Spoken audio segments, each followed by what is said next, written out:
Hello, good morning, students. Today in 12th class physics, we are continuing our revision on Gauss law. Gauss law अभी हम लोग पढ़ चुके हैं, statement पढ़ चुके हैं. Gauss law क्या है? This gives us a relation for the flux associated with any closed surface placed in a uniform electric field, and this is given by what? Net charge divided by epsilon zero. इसको बहुत detail में बच्चों हम लोग पिछली class में discuss किया था. आज अभी हम लोग सिर्फ एक स्टेटमेंट शुरू में रिवाइज कर लिया है और अब इस पर बेस्ड अभी हम लोग कुछ एप्लीकेशंस लेने वाले हैं. Applications of Gauss law.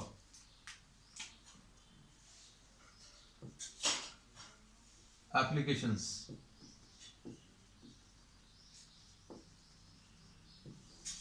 इसमें सबसे पहले अभी हम लोग जो लेंगे, electric field due to infinitely long straight, देखो बहुत सारी चीजें बता रहे हैं. स्ट्रेट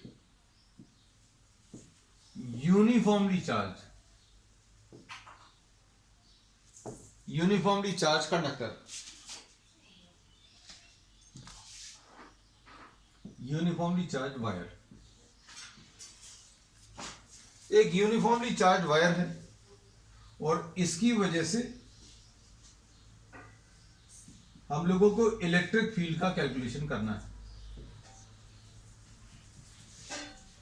सपोज ये एक यूनिफॉर्मली चार्ज वायर है, इनफाइनाइट लेंथ का है. ये शो करने के लिए अभी हम लोगों ने ये डिसकंटिन्यूटी इसमें शो कर दी है. अब क्या करेंगे बच्चों इसमें? This is the point P at which electric field is to be found out. Electric field आपको बच्चों इस P पॉइंट पर कैलकुलेट करनी और इससे एसोसिएटेड एक कैरेक्टरिस्टिक अभी हम लोग को दिया है, लीनियर चार्ज डेंसिटी.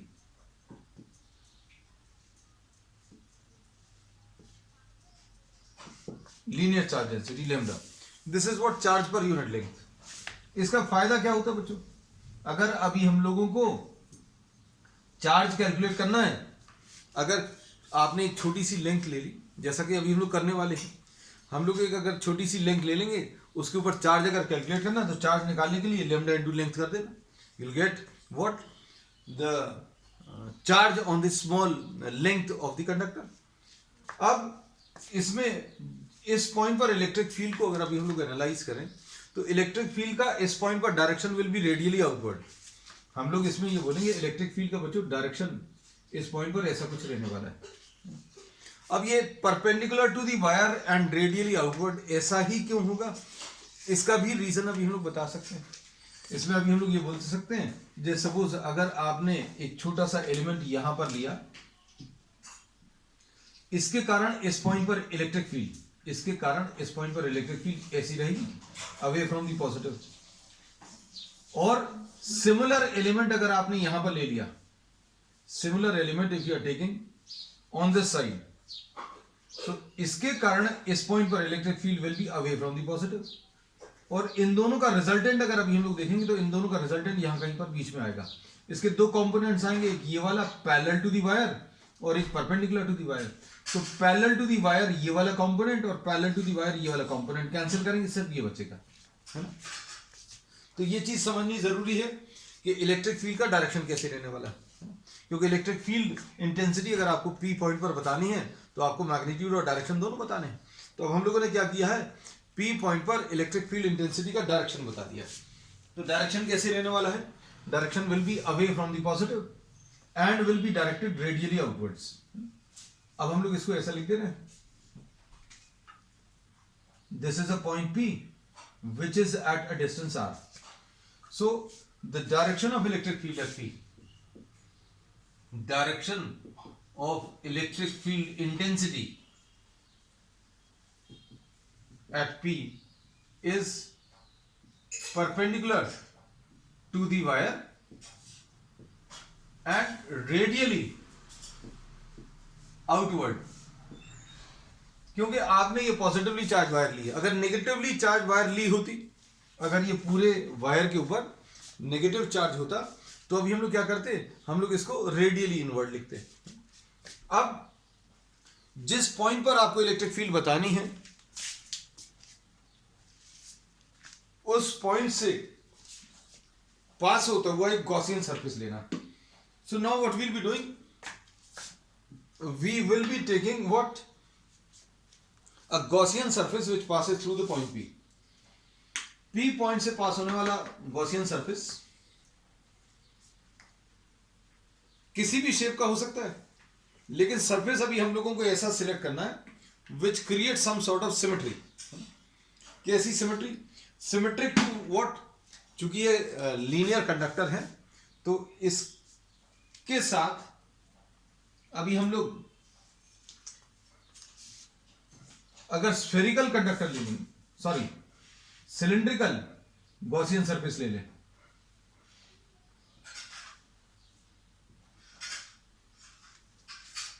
तो एक सिमेट्री क्रिएट होगी। कैसी, ये अब हम आपको इसमें बताएंगे। Direction of electric field at point P, ये मार्क कर दिया। Electric field will be everywhere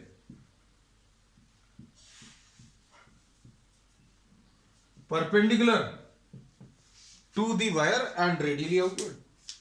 Now what we'll do, we'll now try to apply what the Gauss theorem. Gauss theorem अगर अप्लाई करना है तो अभी हम लोग इसमें फ्लक्स कैलकुलेट करेंगे, और फ्लक्स कैलकुलेट करने के लिए we will be taking 3 parts. अभी हम लोग 3 पार्ट्स लेंगे। 3 पार्ट्स इस गॉसियन सरफेस के कौन कौन से आ जाएंगे, ये फर्स्ट पार्ट, ये सेकंड पार्ट और ये third part. So flux associated with this Gaussian surface, ये जो सरफेस इमेजिनरी सरफेस अभी हमने लिया है, ये रेड कलर में मार्क किया है।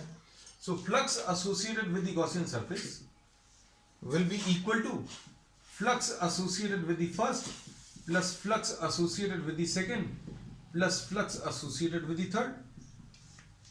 3 पार्ट्स में अभी हम लोग ये कैलकुलेशंस करने वाले हैं। अब इसमें फर्स्ट से एसोसिएटेड और सेकंड से एसोसिएटेड और थर्ड से एसोसिएटेड फ्लक्स अगर आपको कैलकुलेट करनी है तो अभी हम लोग क्या करेंगे, एक छोटा सा ds ले रहे हैं। Suppose this is the cylindrical Gaussian surface, इसमें जो लेफ्ट वाला कैप है यहां पर एक छोटा सा area, we are taking a small area, the direction of this small area will be outward drawn normal to the surface. तो हम लोग क्या बोलेंगे, इसके लिए थीटा की वैल्यू 90 डिग्री होगी।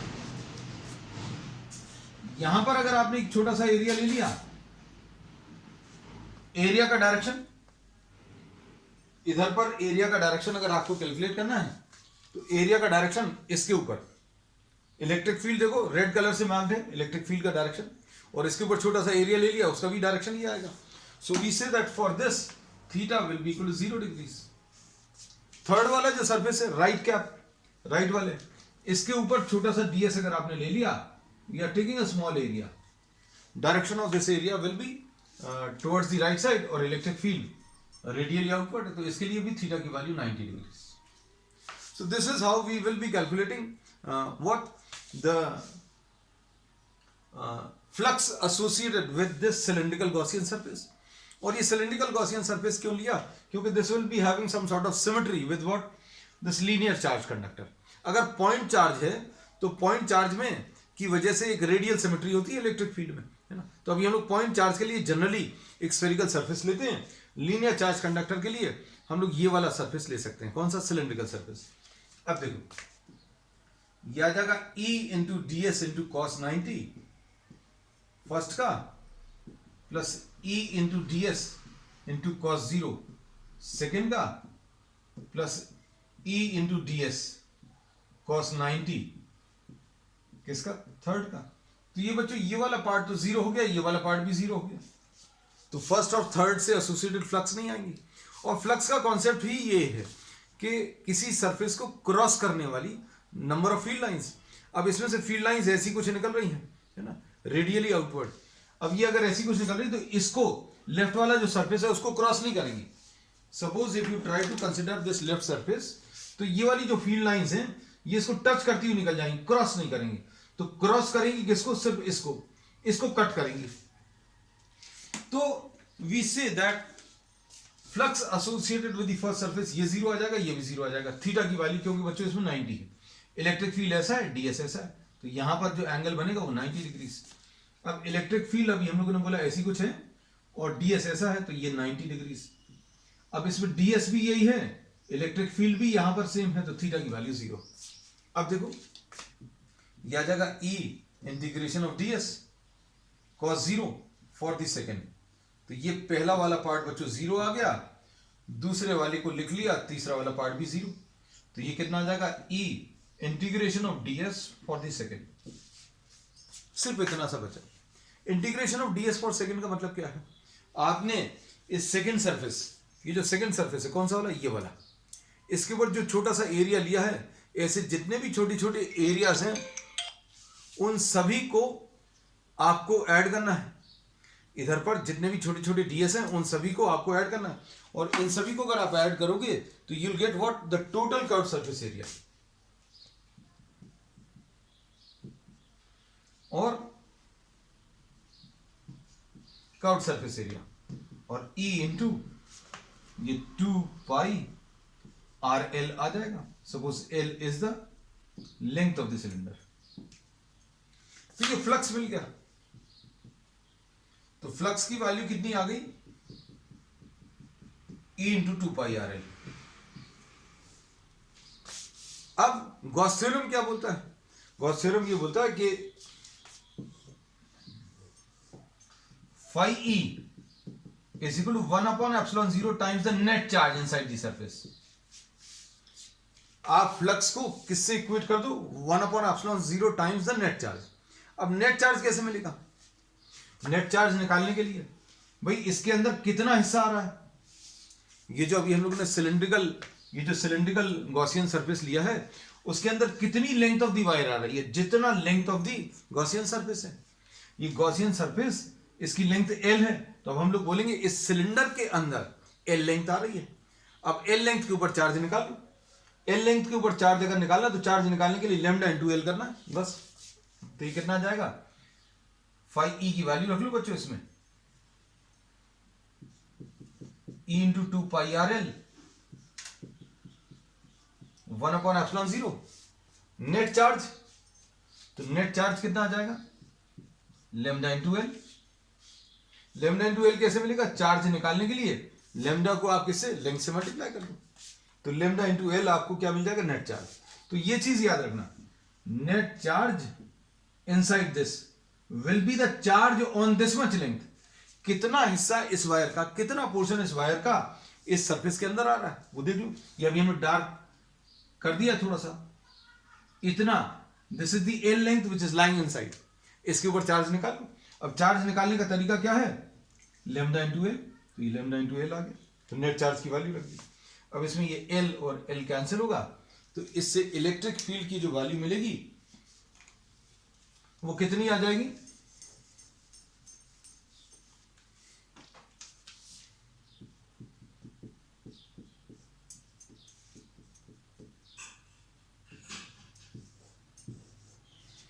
this will be the value of electric field due to a linear charge conductor। Linear charge conductor की वजह से जो इलेक्ट्रिक फील्ड आएगी वो ऐसी कुछ आएगी। डायरेक्शन अभी हम लोग बता चुके हैं, रेडियली आउटवर्ड्स,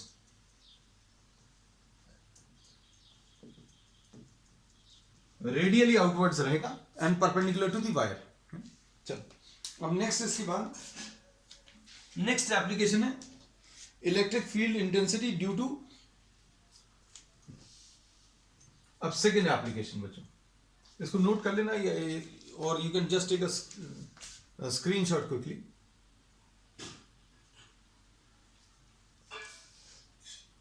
अब second application,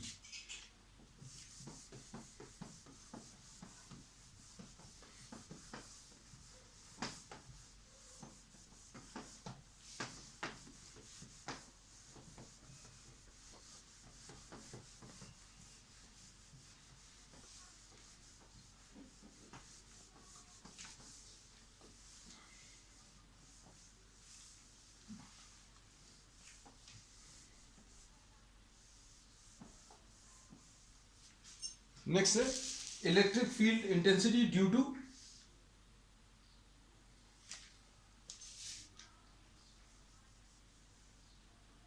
uniformly charge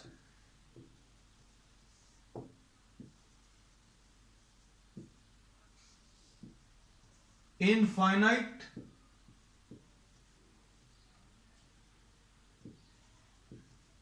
sized plane. एक प्लेन दिया हुआ है,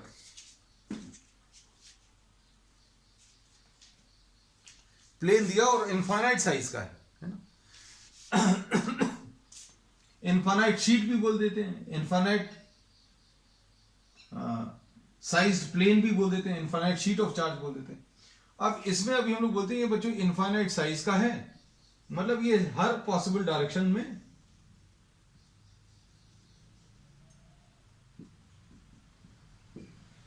इसको थोड़ा सा इमेजिन करना पड़ेगा बच्चों।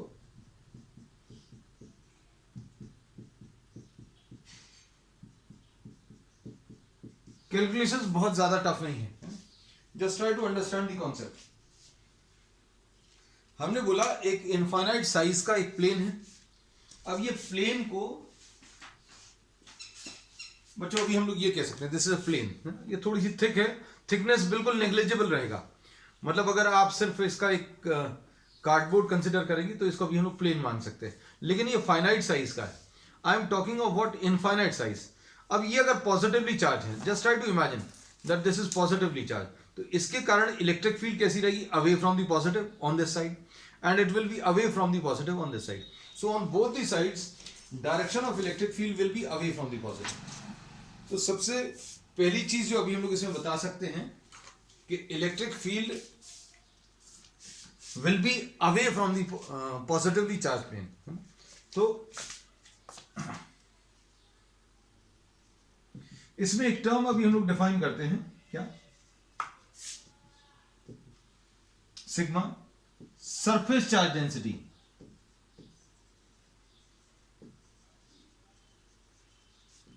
ये क्या होता है,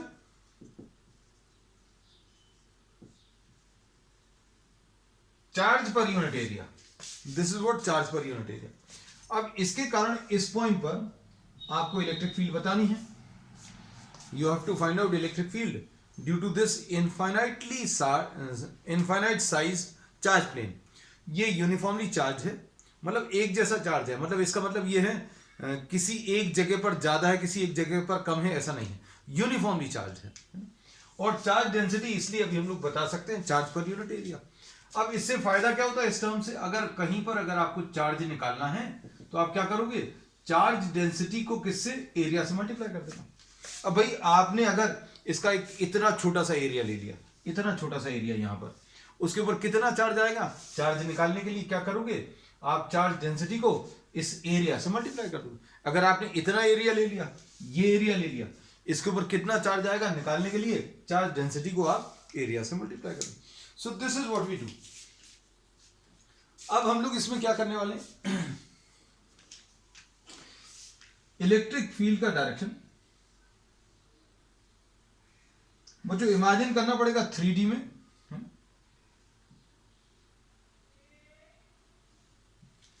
इलेक्ट्रिक फील्ड का direction away from the positive ऐसा रहने वाला। अब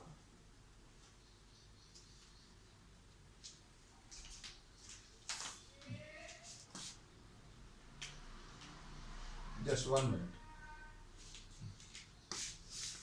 जिस पॉइंट पर भी इलेक्ट्रिक फील्ड निकालनी है उस पॉइंट से पास होता हुआ गॉसियन सरफेस ले लो। So what will be doing, will be taking this Gaussian surface,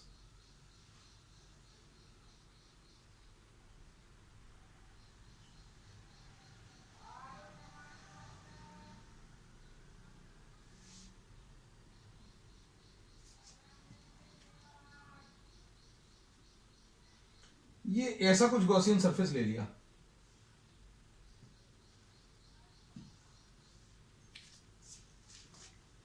This is the Gaussian surface which you are taking। थोड़ा सा ठीक कर दे बच्चों, जस्ट 1 मिनट।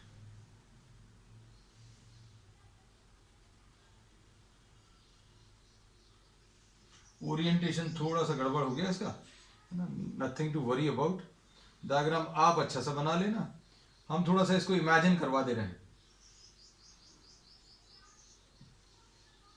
क्योंकि physics is all about what imagination, आप कितने अच्छे से इमेजिन कर पाते हैं।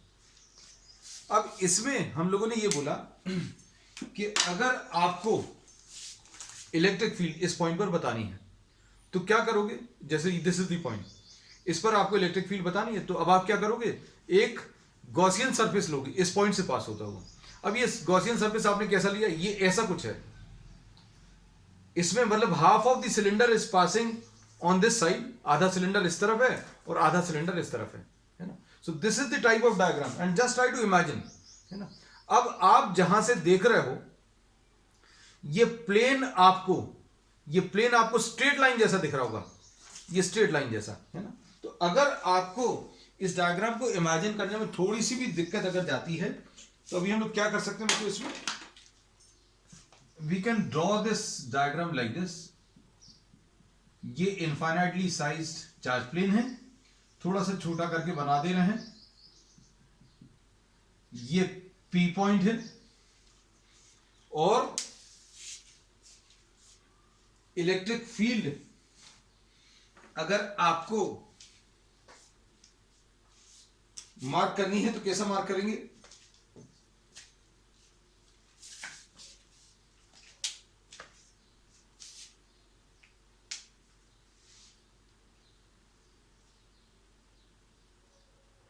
ये ऐसा कुछ है।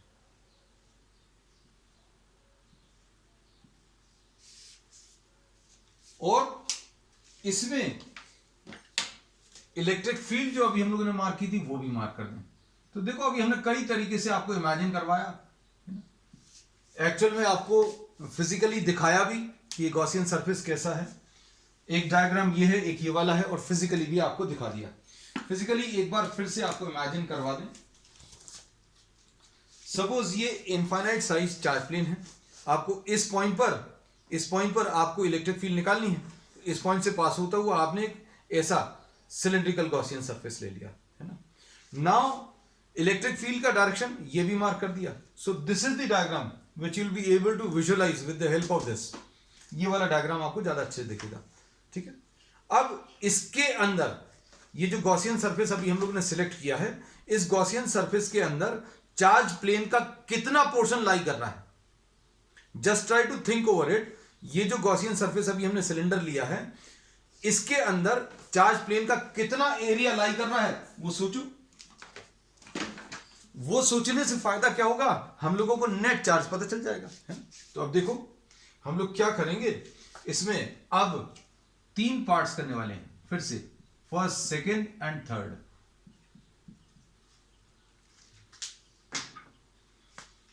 This is first surface, this is the second surface, मतलब सेकेंड कर्व्ड सरफेस है, और थर्ड वाला राइट कैप है।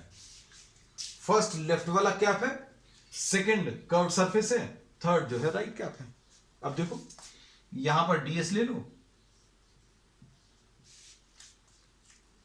यहां पर एक छोटा सा डीएस ले लो,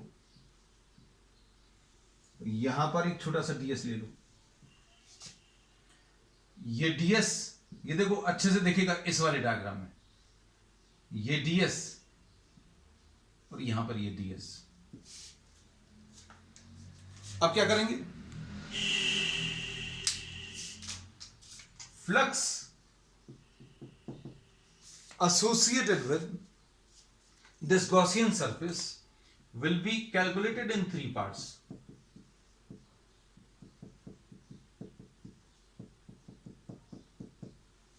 ये 3 पार्ट्स आ गए। अब इसमें फर्स्ट सरफेस के लिए, फर्स्ट वाले सरफेस के लिए इमेजिन करना बच्चों। इमेजिन अगर नहीं कर पा रहे हो तो अभी हम लोगों ने बोला ये वाला एक गॉसियन सरफेस, अभी हमने ये सिलेंडर ले लिया, दिस इज द सिलेंडर, है ना। इलेक्ट्रिक फील्ड का डायरेक्शन ऐसा कुछ है, इलेक्ट्रिक फील्ड का direction away from the positive, यहां पर छोटा सा डीएस, इलेक्ट्रिक फील्ड का डायरेक्शन भी ऐसा ही है, डीएस का भी डायरेक्शन ऐसा है, तो थीटा की वैल्यू 0 रहेगी। इस कर्व्ड सरफेस पर ये डीएस रहेगा, इलेक्ट्रिक फील्ड ऐसी है, this is DS and this is electric field. तो डीएस और ई दोनों में इधर पर थीटा की वैल्यू 90 होगी, इधर पर थीटा की वैल्यू 0। इस सरफेस पर डीएस का ये डायरेक्शन है, इलेक्ट्रिक फील्ड ऐसा है, तो क्या बोलेंगे, यहां पर थीटा की वैल्यू 0, यहां पर थीटा की वैल्यू 90। अब राइट वाले सरफेस पर अगर आप कैलकुलेट करो ऐसे ही, तो यहां पर ये ds का डायरेक्शन और ये ही इलेक्ट्रिक फील्ड का डायरेक्शन, तो अभी हम लोग बोलेंगे इधर पर थीटा की value 0। So now we say that here theta will be 0। दिख रहा होगा ये थीटा की वैल्यू 0 और यहां पर थीटा की वैल्यू 90। यहां पर कैसा बोलेंगे, थीटा की वैल्यू 0, ये देखो थीटा की वैल्यू 90, ये देखो क्लियर, इसमें बहुत क्लियर है, इसमें थीटा की वैल्यू 0। ठीक, अब ये कितना आ जाएगा, E into d s into cos 0 first के लिए, E into d s into cos 90 second के लिए, plus E into d s into cos 0 third के लिए। ये कैलकुलेशंस कर लो। अब ये वाला पार्ट तो बच्चों कैंसिल हो जाएगा, मतलब 0 हो जाएगा, है ना, ऐसा काटना नहीं, cos 90 0।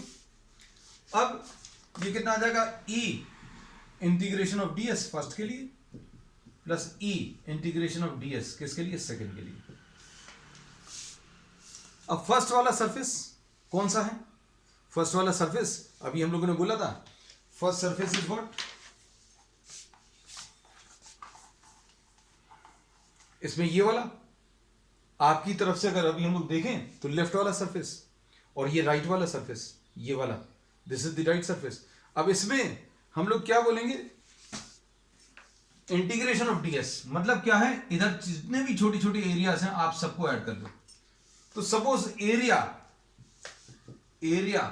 Of the end caps is a, या area of the cylinder, area of the end caps of the cylinder is a, तो ये फ्लक्स कितना आ जाएगा बच्चों, ये आ जाएगा E इंटू ए लिख दो, प्लस इधर पर भी E इंटू ए, यानी ये कितना आ जाएगा 2EA।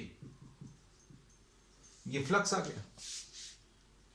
फ्लक्स आने के बाद फिर अगला काम क्या है बच्चों, गॉस थ्योरम अप्लाई करना। तो गॉस थ्योरम क्या बोलेगा, phi E will be equal to net charge divided by epsilon 0। भैया अब नेट चार्ज अगर आपको बताना है तो हमें यह देखना है कि इस गॉसियन सरफेस के अंदर कितना पोर्शन प्लेट का आ रहा है, इतना पोर्शन प्लेट का, ये प्लेट का पोर्शन है ब्लैक कलर से शेड किया, इतना पोर्शन प्लेट का इस गॉसियन सरफेस के अंदर आ रहा है, और ये कितना है इसका एरिया, इसका एरिया A है। और अभी हम लोगों ने क्या बोला है कि अगर आपको चार्ज निकालना है तो सिग्मा इंटू A कर दो, तो ये आ जाएगा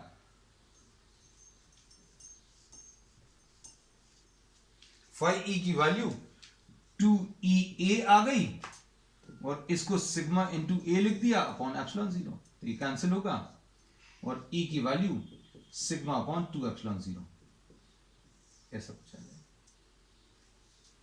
तो electric field due to a uniformly charge infinite size plane कितना आ जाएगा, सिग्मा अपॉन 2 एप्सिलॉन नॉट। ठीक है, अब ये जो है डिस्टेंस के ऊपर डिपेंड नहीं करता, तो अब हम लोग इसमें ये कह सकते हैं कि electric field due to a infinite sized charge plane is a uniform electric field. बच्चों ये एक यूनिफॉर्म इलेक्ट्रिक फील्ड जनरेट करेगा। अब इसमें बच्चों नेक्स्ट एप्लीकेशन है क्या, electric field intensity due to, third application,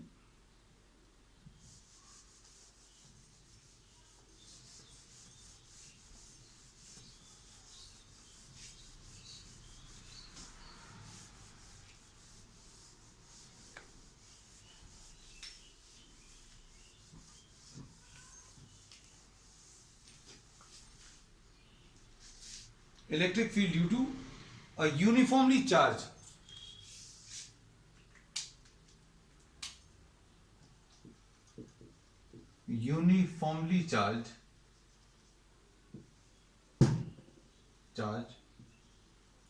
thin spherical shell।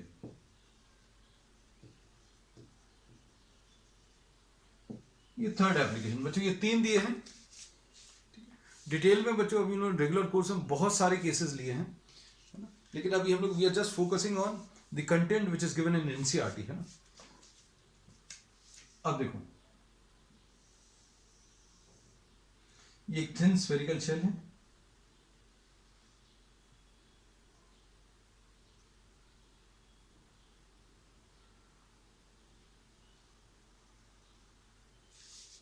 This is a thin spherical shell. इसका रेडियस बच्चों आर है। Suppose the radius of this is are.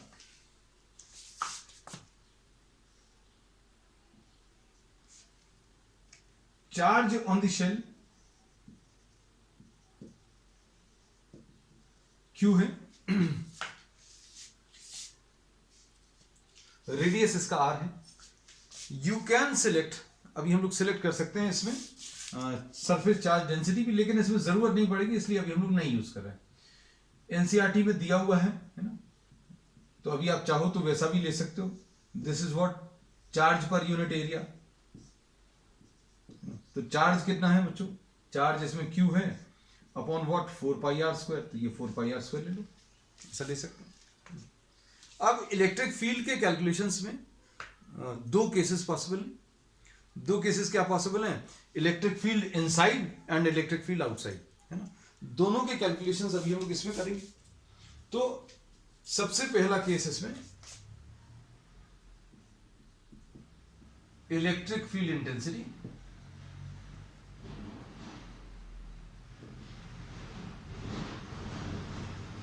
inside the shell।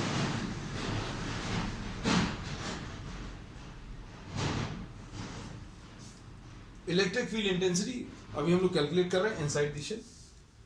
Suppose this is the point P at which the electric field is to be found out. Electric field आपको इस point पर calculate करनी है। और अभी हम लोगों ने ये हमेशा बोला है कि जिस पॉइंट पर भी आपको इलेक्ट्रिक फील्ड कैलकुलेट करनी है, उस पॉइंट से पास हो तो वो एक गॉसियन सरफेस है। तो अभी हम लोग क्या बोलेंगे, we will be taking this Gaussian surface to calculate electric field at a point P which is lying inside. We are taking what, a spherical Gaussian surface। अब flux associated with this Gaussian surface ये कैसे मिलेगा, Gaussian surface के अंदर का net charge divided by epsilon 0।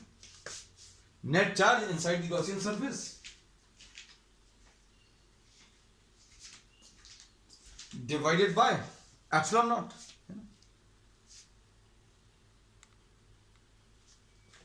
अब इसके अंदर का नेट चार्ज क्या है,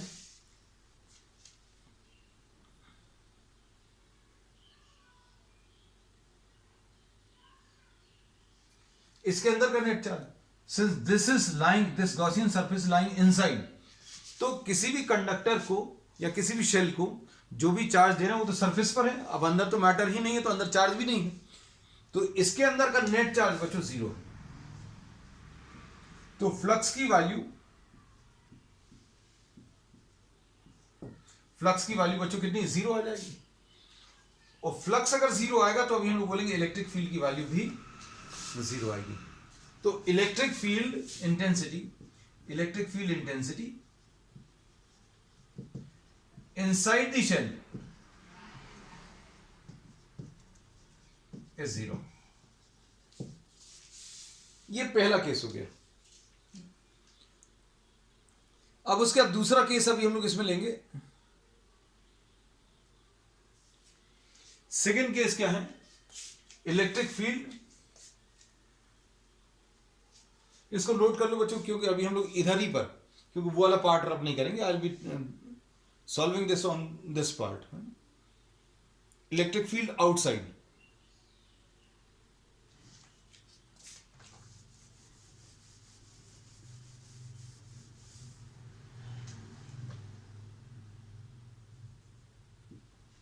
outside the shell। अब इसमें suppose we are taking a point which is lying outside। Diagram बच्चों यहीं पर चेंज कर दे रहे हैं।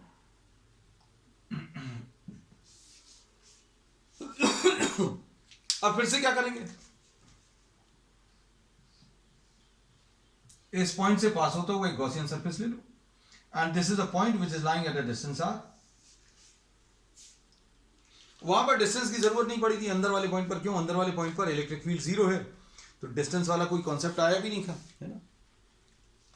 सो at all the points lying inside electric field will be zero. अब यहां पर अगर आप देखो तो ds का डायरेक्शन कैसा आएगा. यहां पर अगर आपने एक छोटा सा एरिया ले लिया, इस स्फीयर के ऊपर छोटा सा एरिया ले लो, तो ये ds का डायरेक्शन, और इलेक्ट्रिक फील्ड का डायरेक्शन भी बच्चों अवे फ्रॉम द पॉजिटिव, तो इलेक्ट्रिक फील्ड का भी यही डायरेक्शन है. So for all the points on the Gaussian surface, angle between E and ds is 0. अब फ्लक्स कैसे मिलेगा? E into ds into cos 0. E integration of ds. मतलब क्या? इंटीग्रेशन ऑफ ds मतलब जितने भी छोटे छोटे एरियाज हैं इस गॉसियन सरफेस के ऊपर सारे ऐड कर लो, तो कितना आ जाएगा? E into 4πr². ऐसा कुछ मिल जाएगा. और phi e is equal to net charge divided by epsilon 0, और phi e की वैल्यू e into 4πr² है, ये ले लिया. और अंदर का नेट चार्ज, अब इसके अंदर नेट चार्ज क्या आ जाएगा? Q आ जाएगा. इसके अंदर बच्चों क्या चार्ज आ जाएगा? इस गॉसियन सरफेस के अंदर पूरा शेल आ रहा है, और पूरे शेल के ऊपर चार्ज बच्चों कितना है? Q. तो Q अपॉन एप्सिलॉन 0. तो E की वैल्यू Q अपॉन 4πε0 r², ऐसा कुछ रिलेशन आएगा. So we see that electric field due to a thin spherical shell can be calculated by assuming the entire charge on the shell at the centre. Shell का पूरा charge आप centre पर assume कर लो, calculations कर लो, answer मिल जाएगा. So this finishes what the revision of the first chapter, है ना. We have tried to cover up everything. सब कुछ कोशिश की अभी हम लोगों ने इन 5-6 क्लासेस में. पूरा एक एक लाइन अभी हम लोगों ने डिस्कस की है. We have tried to cover. अब on the next turn we will be starting with what the second chapter. That's all for today.